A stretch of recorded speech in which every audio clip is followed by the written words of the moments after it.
ఇంకొకటి మిగతా ఇప్పుడు ప్రజెంట్ జరిగింది కేవలం ఒక కోర్ కమిటీ లాంటి సబ్జెక్టే. ఇక్కడ ఉండే కార్యకర్తలు కానీ మండలంలో ఉండడు ఒక నిమిషం మండలంలో ఉండే సంబంధించిన నియోజకవర్గం సంబంధించిన కార్యకర్తలు లీడర్స్తో కూడా కలిసి మేము నిర్ణయం తీసుకుంటాం. కానీ ఒక పార్టీ తరఫు నుంచి నీకు టికెట్ ఇచ్చిన తర్వాత మీరు ఎవరిని కావాలి? ముందు ఎక్కడో ఒక నలుగురు కార్యకర్తలు కలిసేసి మాకు బీజేపీ వాళ్ళు ఉండేప్పుడు కరెక్ట్ కాదు కదా, అది ఎవరు తప్పు? ఈ విషయాన్ని మేము మా హైకమాండ్ దృష్టికి తీసుకెళ్తాం. పరిస్థితుల్లో ఈరోజు రాజకీయ నాయకులు ఉన్నారు. వాళ్ళు ఈరోజు మరి మరలా గెలిచి ఏం చేస్తారో ఆలోచన చేయాల్సినటువంటి అవసరం. కాబట్టి వెంటనే నియోజకవర్గ ప్రజలు ఆలోచన చేయండి. ఎవరైతే యువకులు చదువుకున్నటువంటి వారు అందరూ కూడా తెలియజేయండి. రాబోయేటువంటి రోజుల్లో ఎవరైతే గెలిస్తే నీతి నిజాయితీగా పనిచేయగలరో అలాంటి వాళ్ళకి ఓటేసేటువంటి అలవాటు చేసుకుంటేనే మన ప్రాంతం అన్ని విధాల అభివృద్ధి జరుగుతుంది. ఈ ప్రాంతం అంతా సస్యశ్యామలంగా అవుతుందని చెప్పి తెలియజేస్తున్నాం. అదేవిధంగా మనకి సోమశిల లింక్ ఆగిపోయింది. 2007 నుంచి అది ప్రారంభించి ఆగిపోయింది. దాని గురించి పట్టినటువంటి పరిస్థితులు గతంలో ఉన్నటువంటి ఎమ్మెల్యే గెలిచినటువంటి వారు తెలుగుదేశం కావచ్చు, వైసీపీ కావచ్చు, మేము వస్తే 2 సంవత్సరాలు పూర్తి చేస్తూ ఉంటాం. ఇప్పుడు వచ్చి 2 సంవత్సరాలు అవుతుంది, 10 సంవత్సరాలు అవుతుంది, అది మాత్రం పూర్తి కాదు. అంతవరకు అక్కడ పీకింది ఉంది. కనీసం ఒక కంపేర్ చెట్టు పీకే పరిస్థితుల్లో ఈరోజు వాళ్ళు లేదు. రాజకీయాలు మేమేదో పీకుతామని చెప్తాం. ఇక్కడ పీకే వాళ్ళు ఎవరు లేరు. వాళ్ళు గెలిచిన తర్వాత మీకు కనపడనటువంటి పరిస్థితుల్లో వాళ్ళందరూ ఉంటారు. కాబట్టి అర్థం చేసుకొని రాబోయేటువంటి రోజుల్లో మేము ఏదైతే నిర్ణయం తీసుకుంటామో ఆ నిర్ణయానికి మీరు కూడా సపోర్ట్ చేసి ఈ ప్రాంతంలో ఉన్నటువంటి ఎస్సీ, ఎస్టీ, బీసీ, మైనారిటీ, అదేవిధంగా ఈ మహిళలు, అదేవిధంగా యువకులు, విద్యావంతులు అందరూ కూడా మాకు సహకరిస్తే తప్పకుండా విజయం సాధ్యమవుతుంది. రాబోయేటువంటి రోజుల్లో మన పరిసర ప్రాంతాలన్నీ కూడా అభివృద్ధి పథంలో ముందుకు తీసుకెళ్ళడానికి మనకి కేంద్రంలో భారతీయ జనతా పార్టీ మరలా అధికారంలోకి రాబోతుంది. ఆ భారతీయ జనతా పార్టీ వల్లనే ఈ ప్రాంతంలో ఉన్నటువంటి సమస్యలు పరిష్కారం అవుతాయి కాబట్టి తప్ప ఉన్నటువంటి ప్రాంతీయ పార్టీల వల్ల ఏమీ పీకేది లేదని చెప్పి మీరందరూ కూడా గుర్తించి మేము తప్పకుండా 4-5 రోజుల్లో మేము తెలుగుదేశం సపోర్ట్ చేసేదా లేదని కూడా ఒక నిర్ణయానికి వచ్చి అందరూ కూడా సలహాలు మరొకసారి తీసుకొని మేము నిర్ణయిస్తామని కూడా తెలియజేస్తూ ఇక్కడ చేసినటువంటి భారతీయ జనతా పార్టీ నాయకులకు, కార్యకర్తలకు, అభిమానులు కేంద్రం ఉమ్మడి అభ్యర్థిని ప్రకటించింది కదా. అంటే జనసేన, బీజేపీ, టీడీపీ అభ్యర్థిని కేంద్ర ప్రభుత్వం నిర్ణయించింది. అంటే బీజేపీ వాళ్ళు నిర్ణయించారు. దాని మీద మీ అధిష్టానం మీద వ్యతిరేకిస్తారా, లేకపోతే అధిష్టానంతో కలిసి పనిచేస్తారా? మేము ఇవన్నీ వ్యతిరేకించడం లేదు. భారతీయ జనతా పార్టీ ఈ ప్రాంతంలో బ్రహ్మాండమైనటువంటి ప్రభుత్వం నియోజకవర్గంలో జరుగుతున్నాయి. రాష్ట్ర ప్రభుత్వం, కేంద్రమే వాళ్ళే చెప్తున్నారు. మేము వెళ్ళినప్పుడు మీరు బ్రహ్మాండంగా పనిచేస్తున్నారు చెప్తున్నారు. ఏ కారణం చేత మాకు టికెట్ ఇవ్వలేదు, మా వాళ్ళందరూ బాధపడతాం చెప్తా ఉన్నాం. మేము ఎవరు వ్యతిరేకించడం లేదు, ఎవరు అనుకూలించడం లేదు. ఇంకా నిర్ణయం తీసుకోలేదని నేను స్పష్టంగా చెప్పాను. 4-5 రోజుల్లో ఏ నిర్ణయం కష్టమైనటువంటి నిర్ణయం తెలియజేస్తాం. ఇవ్వకపోతే మీరు స్వతంత్ర అభ్యర్థికి పోటీ చేసేదానికి రెడీ అవుతున్నారు? చెప్తున్నాం. మేము రాబోయేటువంటి 4-5 రోజుల్లో మరలా ఒక్కసారి మా భారతీయ జనతా పార్టీ నాయకుల్ని, కార్యకర్తల్ని అన్ని మండలాల్లోకి వెళ్ళి ఈరోజు ఓన్లీ నాయకుల వారికి పిలిచాం.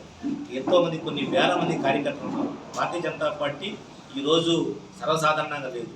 ఒక రకంగా చెప్పాలంటే తెలుగుదేశం, వైసీపీ కన్నా కూడా భిన్నంగా భారతీయ జనతా పార్టీ ఒక శాప కింద నీరులా విస్తరించి ఉన్నది. అది తెలియజేయాలంటే ఏం చేయాలో ఆలోచన చేయాల్సినటువంటి అవసరం ఉంది.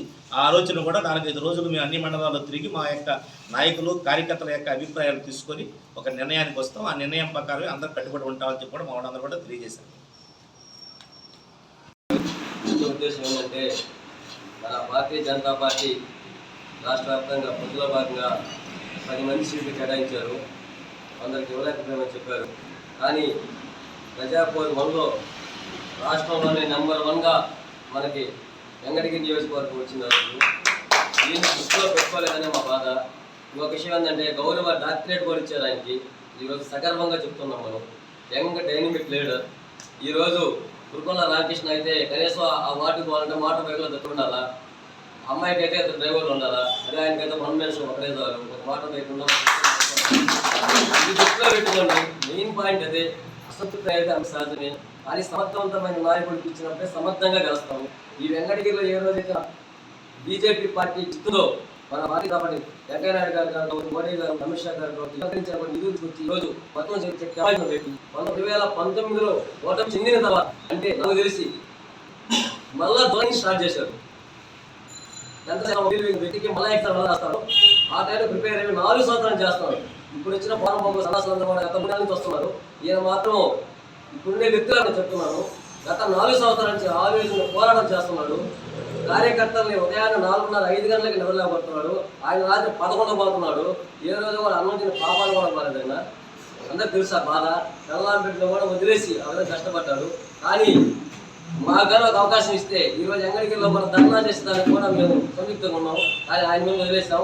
ఇదంతా ఏకగ్రీవ తీర్మానంగా ఆయన మీద వదిలేసాం. మేడం గారు ఆయన చూసుకుంటారు కాబట్టి ఇప్పటికైనా దృష్టిలో పెట్టుకొని ఇంకా 40 రోజులు ఉంది. ఇప్పటికే ఫైనల్ ఎగ్జామ్ కాలేజీ 40 రోజులు ఉంది. ఏ రోజైనా ఏ మనిషి ఫెయిల్ అవ్వచ్చు, పాస్ అవ్వచ్చు. ఇప్పటికైనా ఆలోచించుకొని ఎస్ఎస్ఆర్ నాయుడు గారికి టికెట్ ఇవ్వాలని మేము డిమాండ్ చేస్తాం.